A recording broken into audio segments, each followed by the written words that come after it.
цааш л одоо Монголын нутаг байсан байх л да тухайн үед те.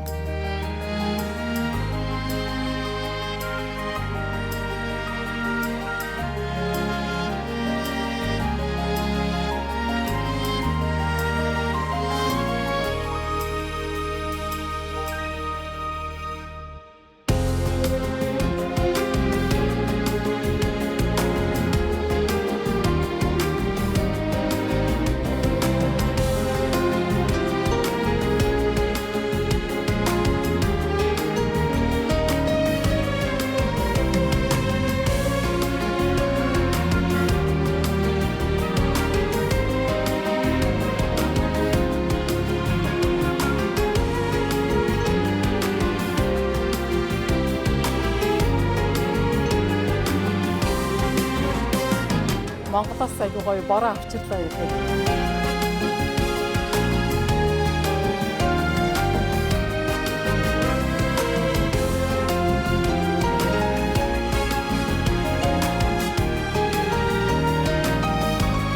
Би чамд хайртай.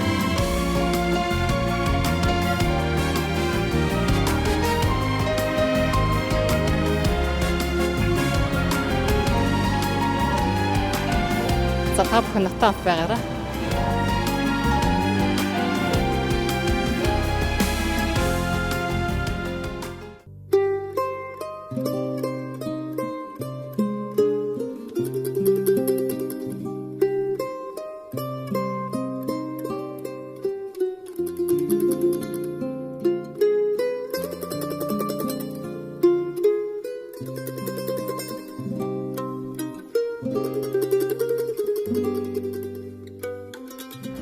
Сайн бацхан уу, Итали улсаар аялах явлаа. За 4 хоногтойроо би явж байна.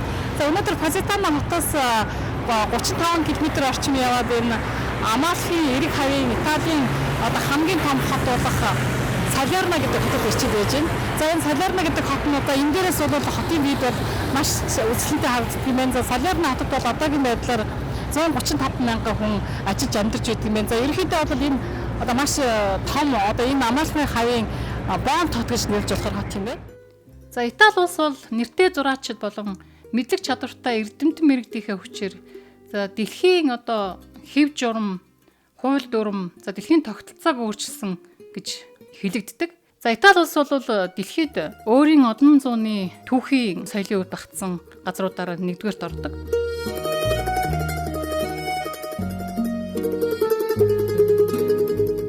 За эртний түүхийн дурсгалд өвөөрөө баялаг Ром хот, за романтик сэтгэл татам Венец гэх хотуудаас гадна өөр олон үзэл сонирхох газрууд маш ихтэй байт юм байна.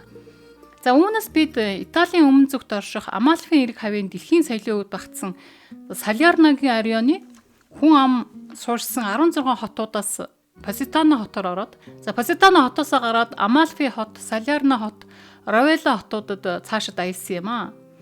За та бүхэн надтай хамт энэ хотуудаараа аялаарай. За эдгээр хотуудад амархад Диважингийн оронч гэж нэрлэгддэг.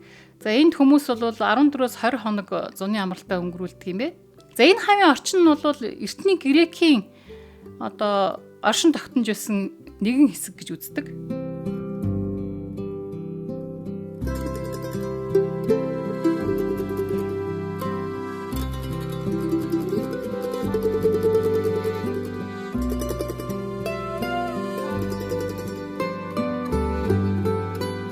Би ингээд Салерно хотынхаа хуучны гудамжаар явж байна. За энэ Old Town-ийн хуучны гудамжаар жуулчид бол ингэж яриг маш их явдаг газар байна.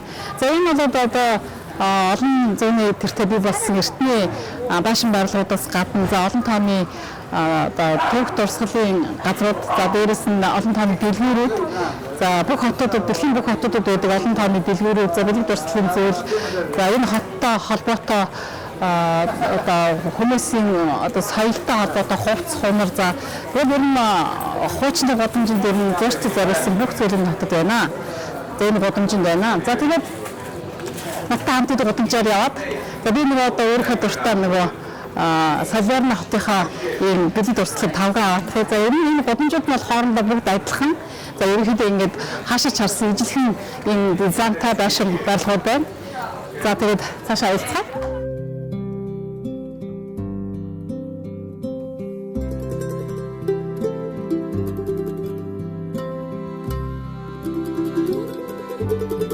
Салерно хот нь бол өмнөд Италийн Салерногийн ареаны засаг захиргааны төв. За энэ бусад хотууд нь бол энэ Салерногийн ареанд ордог. Бонт хот. За газар нутгийн хувьд бол 58.9 км² газар нутагтай. За манай эртний өмнөх 197 оны үеэс нэртэй байсан за Ромын колон цэргийн болон худалдааны хот байсан юм байна. За 1860 оноос эхлээд Италийн мэдэлд орсон юм байна. За энд бол худалдааны гудамж, за Мерсантигийн худалдааны гудамж, за олон тооны музейнүүд, олон том жижиг дэлгүүрүүдтэй бөгөөд за тус хотыг үзэх зүйлчид бол аяллаа энэ гудамжнаас эхэлт юм байна.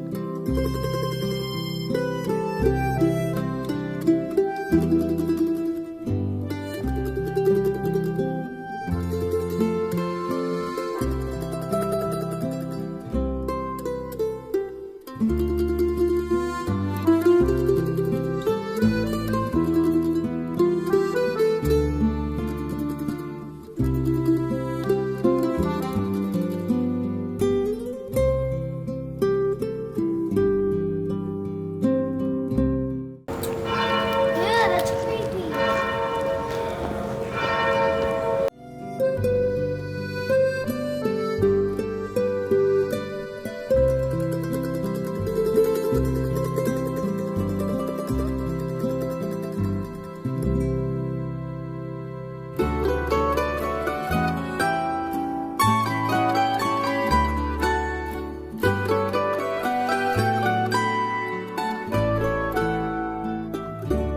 За хотын төв хэсэгт бол Ариун Матвейн сүм бий. За энэ сүмийг бол 1076-аас 1085 онд барьсан. За энэ сүм бол хот руу оронгууд Дуомогийн төв талбай хажууд байрладаг. Ерөнхийдөө энэ сүм бол хотын гол бэлэг тэмдэг гол музей юм байна. За энэ музейд бол 13-аас 18 дугаар зууны үеийн уран зургийн галерейнууд байдаг юм байна. За ер нь энэ Дуомогийн төв талбайд бол олон тооны жуулчид ирсэн байгаадаа бид таарж байсан.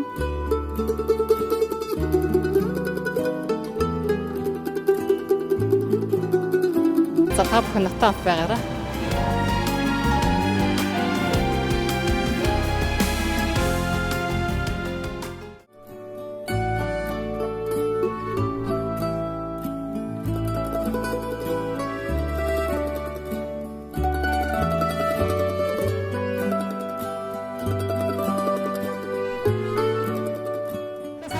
Хотоор ингээд сонирхоод явж байгаа. За тэгээд энэ Салерно хот руу метро гэдэг бүхэл бүтэн гудамж байдаг юм. За энэ гудамж болохоор мэдээж Италиг бол одоо керамик үйлдвэрээр нь одоо үйлдвэрүүгээ төсөөлөх аргатай. За керамик янз бүрийн шаазан хоёлын эдлэлээр бол маш их алдартай. Италиас за тэгээд энэ гудамжийн дотор бол керамикаар хийсэн одоо олон төрлийн бүтээгдэхүүн за бүхэл бүтэн одоо дэлгүүрүүд байдаг юм байна. За одоо энэ гудамжаараа яваад бүгдээрээ сонирхъя.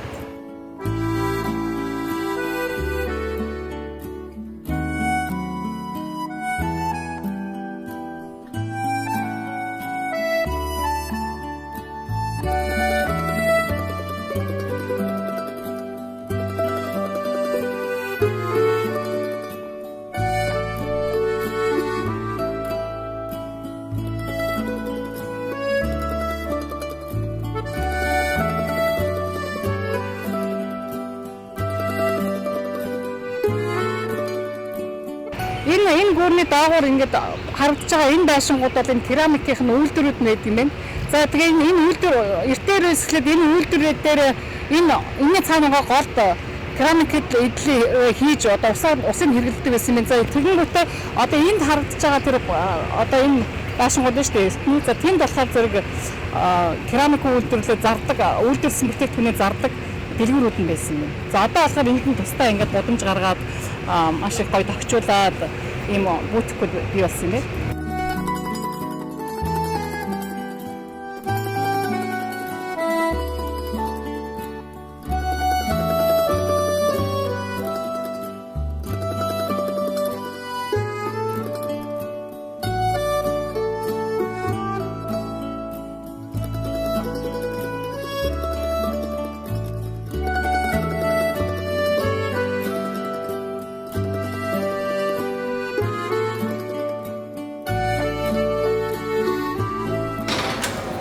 Италичууд бол одоо лимоныг маш ихээр тарж ургалдаг юм байна. Тэрнээс гадна одоо өнцөг болон бүрт лимоны одоо энэ худалдаа байж байгаа. За лимоны жуусыг бол маш ихээр хэрэглэдэг. За би италичуудад одоо яагаад ийм их гурилан бүтээгдэхүүн, пицца, за янз бүрийн боомнууд иддэг мөртлөө турхай юм болдог гэж бодсон чинь одоо лимоныг маш ихээр хэрэглэдэгтэй холбоотой гэж магадгүй гэж бодлоо. За яагаад гэвэл архин хүртэл одоо бид нар Монгол арх уудаг, за Оросууд самгаа уудаг шиг эдгээр болохоор энэ лимоноор лимончелло гэдэг тийм өөрийн архиа хүртэл хийж одоо тэрийг байр хэрэглэдэг юм байлээ. За тэгээд магадгүй миний энэ бодож байгаа урууч гэж боддог. Гэхдээ би энэ дээрээ төрсэн сэтгэл бол ерөнхийдөө энэ лимоны хэрэглэдэгтэй холбоотой энэ гойлог бодлого ирчил байдаг болоо ер нь хүмүүдийн ч гэсэн торгохоо юм билээ.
За энэ нь миний түрүүний яриад байсан лимончелло. За энэ нэг ийм том шилтэй 12 евро гинэ. Энийг бол ингээд уухаар зэрэг хоолнд бол маш сайн шингэж өгд юм билээ. Одоо манайх нар бол Монгол арх гэсэн үг. За би арх сурчлаагүй шуушлаар зөвхөн энэ үндэснийг нь соёл.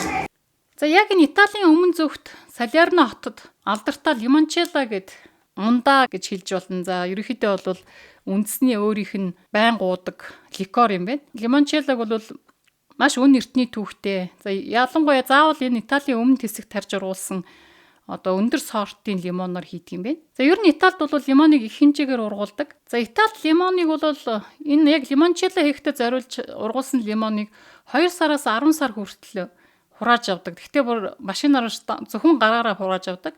За энэ нь бол бас өндөр сортын лимоныг газарт унгаахгүй. За мөн ургуулгахдаа тарж ургуулгахдаа ямар ч химийн бодис бордоондоо хэрэглэдэг юм байна. За тэгээд энд ургуулсан сайн чанарын лимоноор лимончелло ди Соренто гэдэг энэ лимон нь бол дэлхийд болон Итали улсаар алдартай. Италийн үндэсний хоолыг бол лимончеллогүйгээр төсөөлдгүү гинэ. За янз бүрийн коктейл, за тэр чотоо хүүхдүүдэд зориулсан мөхөлдсөн төрөл лимончеллоос хийдэг юм байна. За ер нь хоол идснийхээ дараа энэ ликерийг бол уухад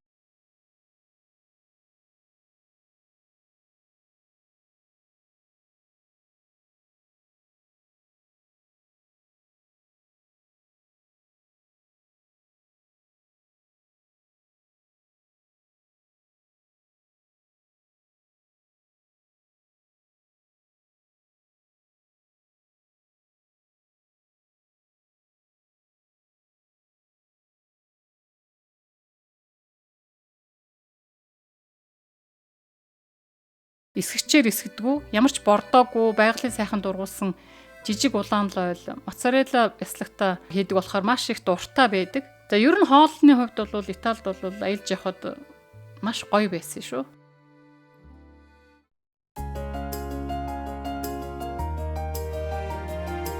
Энээс цааш л одоо Монголын нутаг байсан байх л да тухайн үедээ.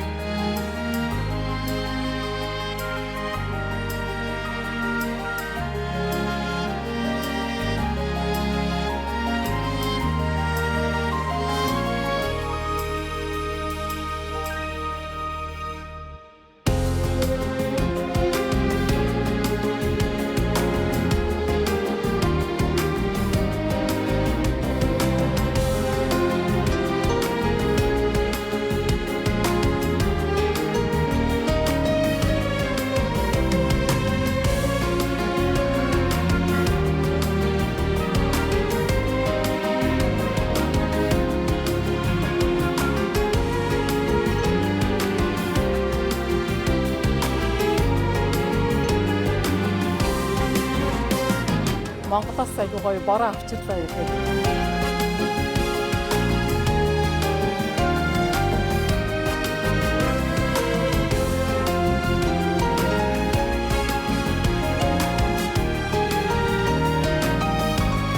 Би чамд хайртай.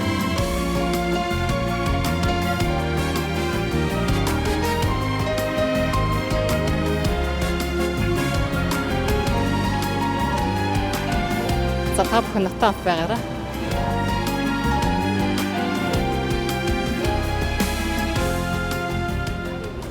За бид Солиорны хотоос холгоо Читара гэдэг энэ жижигхэн таун байт юм. За тэр таун дээр ирсэн байна. За энэ таундаас гадна за энэ нөгөө жижигхэн бомб та бүхэн харж байгаа. За энэ бомб дээр болохоор одоо нөгөө улаан тунаа загсаараа маш их алдартай юм байна. За энд улаан тунаа загс энд одоо маш их том торонд хийж олноор нь бариад за тэрнийг жижиг дээр нь Японд гаргадаг юм. За Японууд эндээс авсан улаан тунаа загсаа өөрсдөө тижээж жагаад за хоолндоо маш их том болгож аваад хэрэглэдэг газар юм байна.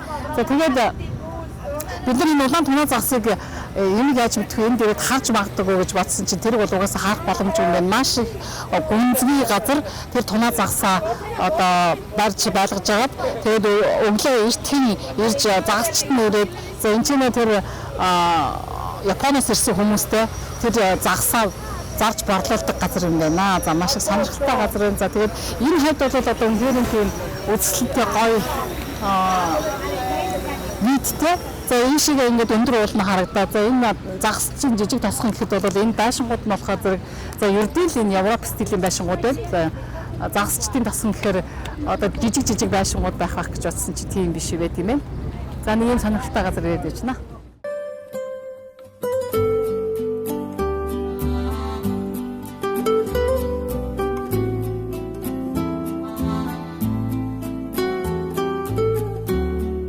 Позитано хотоос зүүн тийшээ 19 км доош Равелла гэдэг үзэсгэлэнтэй байгалийн үзэсгэлэнтэй хотод ирчээд байж байна. За энэ Равелла хотод 1000 гаруй жилийн түүхтэй энэ Италийн эртний сүмд орж ирж байж байна. За энэ сүм ер нь Италийн сүмүүдэд ороход ийм араб маягийн стилтэй ийм орнаментууд сүмүүдийн дотор байгаад харахад бол ерөнхийдөө бол Италиуд арабуудтай маш их ойр эртнээс их ойр харилцаатай байсан хэлдэг юм байна.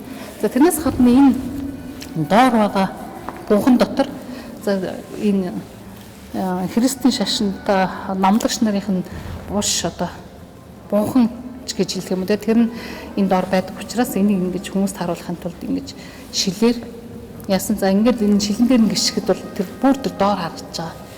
За маш их сонирхолтойгоор ингэж үзүүлдэг юм байна хүмүүс. За энэ бол одоо ингээд маш эртний гэхээр ерөөсөө тийм гоёл чирэмжлэл их байхгүй.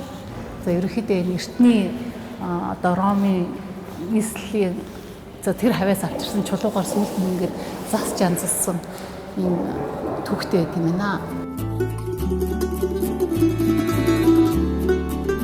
Равелла хот нь бол мөн Солиорногийн ареаны хот, мөн л дэлхийн соёлын хувьд бүртгэгдсэн хотын нэг. За энэ бол 42 км квадрат газар нутгийг эзэлдэг. За энд бол бас хотуудыгаа бодвол 11500 хүн амтай. Далайн төвшнөөс дээш 220 м тэгэхээр харьцангуй өндөр уулнууд олонтой. За энэ хавьд бол хотын иргэдийн амьдралын их усүр нь цаасны үйлдвэрт ажиллаж, за мөн олон тооны тансаг зоогийн газрууд зочид буудлаараа аялал жуулчлалын бизнес эрхэлдэг юм байна. За энд бол газар дундын тэнгисийн за мөн энэ Амалфигийн эрэг хавийн үзэсгэлэнт байгалаараа алдартай. За энд бол олон тооны одоо шинэ орсууд гэж ярьдаг бидний шинэ орсууд за ер нь дэлхийн хөрөнгө чинээтэй хүмүүс энд ирж хурам найраа хийдэг бас юм байна.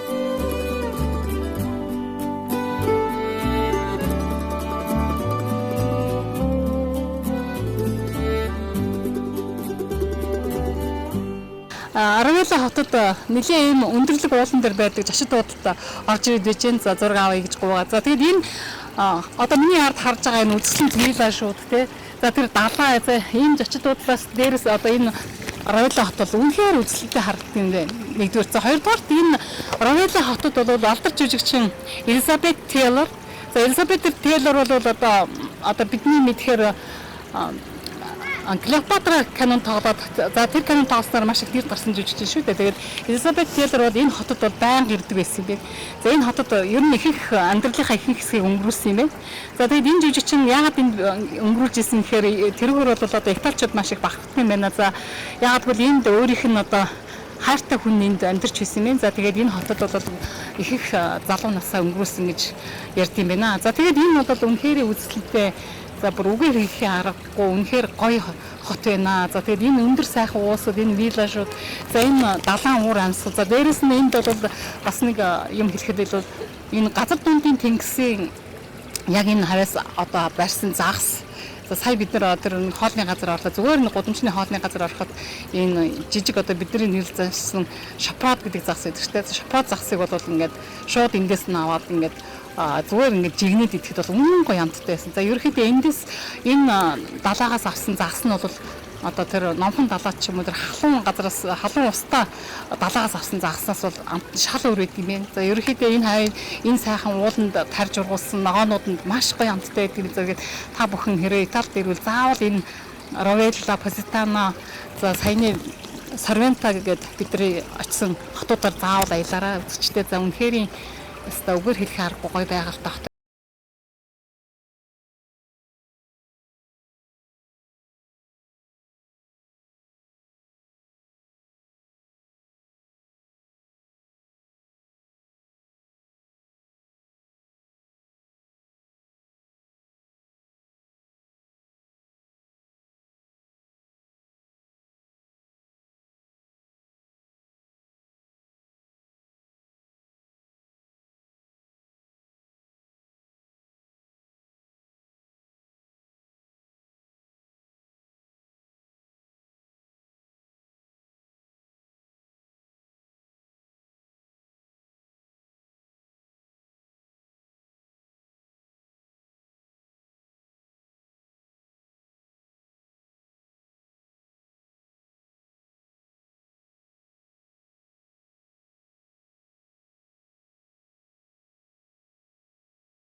За Амалфи хот нь бол дундад зууны үеийн нийслэл байсан. За Амалфийн эрэг хавийн зүрх болсон дэлхийн соёлын өвд багтсан хотоо.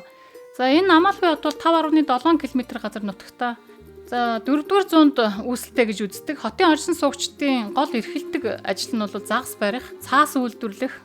За энэ лимончелло хэмээх ликоро үйлдвэрлэдэг. За макрон буюу гоймон үйлдвэрлэдэг юм байна. За Амалфи хот нь 25 км урт сайхан автозамаар Салерно болон Витрисул мар хотуудтай холбогддог.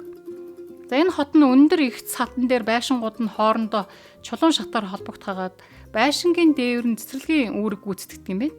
За байшингийн дээр байгаа цэцэрлэгүүд дээр нь бол апельсин, усан үзэм, за олив болон лимоны мод ургасан харагддаг. За энэ Амалфи хот бол газар дундын тэнгисийн ямар ч жуулчны сэтгэлийг татах үзэсгэлэнтэй ой мод хадан зохионуудтайгаар алдартай.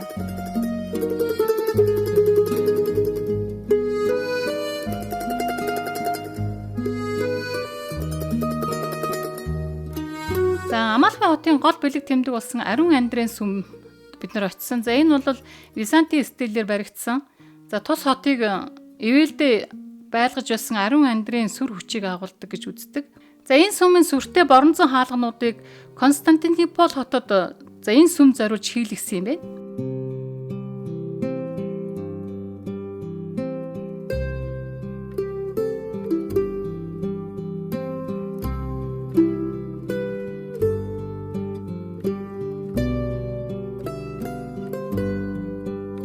Энтхийн бохир усан систем нь үн эртнээсээ Италийн бусад хотуудын адил маш сайн. За тэгээд тиймдээ чинь гадаа шууд гудамжинд одоо байгаа усан оргилуураас усууж болдго юм байна.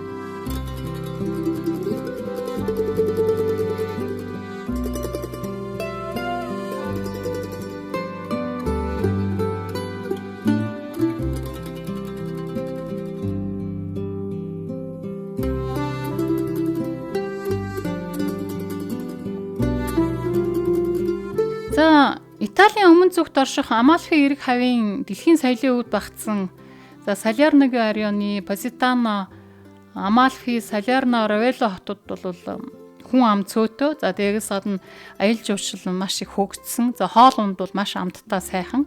За байгалийн хувьд бол үнэхээр гайхалтай. За энд их нөмөр газар өндөр уулнуудын дунд оршдог болооч тэр юм уу одоо энэ хавийн ус нь маш цэвэр. За хоол унд нь бол яг энэ хавийн далаагаас авсан загас нь маш амттай. За түүнээс гадна их олон хүнгүй. Ер нь бол амралтыг маш тухтай сайхан өнгөрөх дуртай хүмүүс энд ирж амралтай өнгөрүүлдэг гэж байна. За ингээд та бүхэнтэйгээ хамт энэ байгалийн үзэсгэлэнт Италийн өмнө зүгийн хотуудаар аялсан аяллаа өндөрлөж байна. За дараагийн нэвтрүүл хүртэл баяртай үзэгчтэй.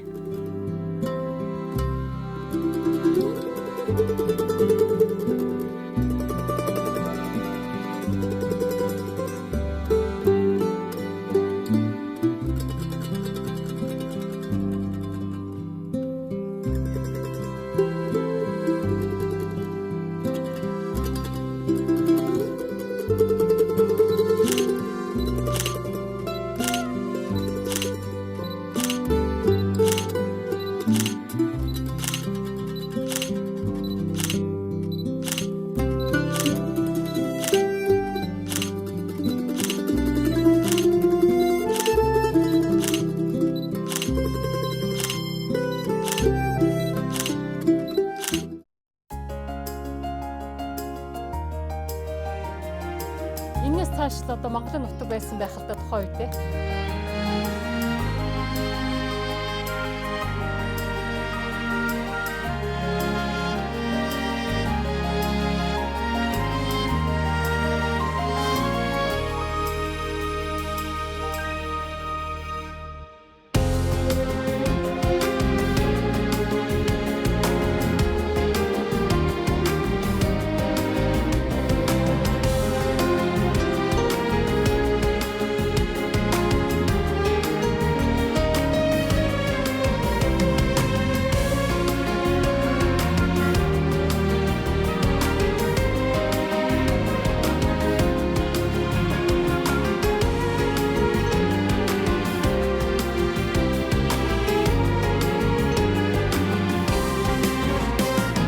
Монголоос аягүй гоё бороо авчирлаа гэх.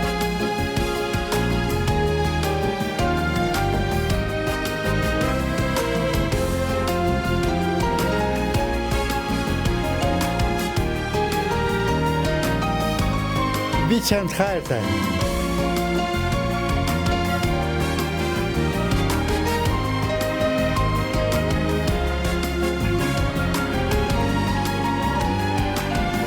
За та бүхэн натаа байгаарай.